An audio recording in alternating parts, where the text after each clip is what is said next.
இந்த விஷயத்தை பற்றி பேசுறதுக்கு நம்ம பயப்பட போகிறதில்ல. ஏன்னா இது எங்கள் அப்பாவுக்கு நடந்த ஒரு விஷயம். ஒருத்தவங்களுக்கு ரொம்ப நாளாக டயபிட்டிஸ் மெலிட்டஸ் இருக்குது, ப்ளஸ் ஹார்ட் ப்ராப்ளமும் இருக்குது அப்படின்னா, அவங்களுக்கு வந்து இந்த சிம்டம்ஸ்லாம் வந்துச்சு அப்படின்னா நம்ம அதை இக்னோர் பண்ணிடவே கூடாது. எக்காரணத்துக்கு கொண்டு அதை இக்னோர் பண்ணிடவே கூடாது. அவங்க திடீர்னு எனக்கு ரொம்ப டயர்டாக இருக்குது, படபடன்னு வருது, தலைலாம் வலிக்குது, பாரமாக இருக்குது, மூச்சு விட கஷ்டமாக இருக்குது, எனக்கு வாமிட் வர மாதிரி இருக்குன்னு சொல்லி வாமிட் பண்ணுறாங்க, எனக்கு முதுகுலாம் வலிக்குதுன்னு சொல்கிறாங்க, தாடெல்லாம் வலிக்குதுன்னு சொல்கிறாங்கன்னா, it's not a symptom to ignore. ஓகேவா? நம்ம வந்து இதை என்னடா இது ஒன்றும் அவ்வளோ பெருசாலாம் இல்லையா, அவங்க வந்து சும்மா நார்மலாக தான் சொல்கிற மாதிரி இருக்கும். நார்மலாக சொன்னாலும் நம்ம வந்து அதை அப்படியே நார்மலாக அப்படின்னு சொல்லிட்டு எடுத்துக்கக்கூடாது. ஏன்னா அவங்களுக்கு சைலண்ட் ஹார்ட் அட்டாக் வரும். ஏன் இது சைலண்ட் ஹார்ட் அட்டாக்காக வருது? ஒருத்தவங்களுக்கு ஹார்ட் அட்டாக் வருதுன்னா நெஞ்செலாம் பயங்கரமாக வலிக்குமே அப்படின்னு கேட்டிங்கன்னா, ஆமாம் வலிக்கும். ஆனால் இந்த டயபிட்டிஸ் மெலிட்டஸ் இருக்கவங்க அதுவும் க்ரானிக்காக இருக்குது அப்படின்னா அவங்க நர்வ் டேமேஜ் நடந்திருக்கிறதுனால அவங்களுக்கு அந்தளவுக்கு வலிக்காது. அவங்களுக்கு அந்தளவுக்கு இந்த ஹார்ட் அட்டாக் வந்ததே தெரியாது. இந்த மாதிரி சிம்டம்ஸ் மட்டும் தான் அவங்க சொல்லுவாங்க.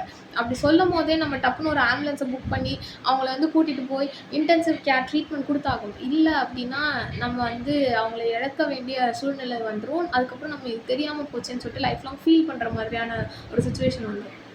உங்களுக்கு தெரிஞ்சு யாருக்காவது டயபிட்டிஸ் மெலிட்டஸ் ப்ளஸ் அவங்களுக்கு வந்து இந்த ஹார்ட் ப்ராப்ளம்ஸ் ஏதாவது இருக்குது அப்படின்னா, இல்லை க்ரானிக்காக 5 வருஷம் 6 வருஷமாக அவங்களுக்கு டயபிட்டிஸ் மெலிட்டஸ் இருக்குனாலே நீங்கள் வந்து இந்த விஷயத்தை இந்த வீடியோ வந்து அவங்களுக்கு ஷேர் பண்ணி விட்டுருங்க. அது நீங்கள் அவங்களுக்கு செய்கிற ஒரு நல்லதாக இருக்கும்.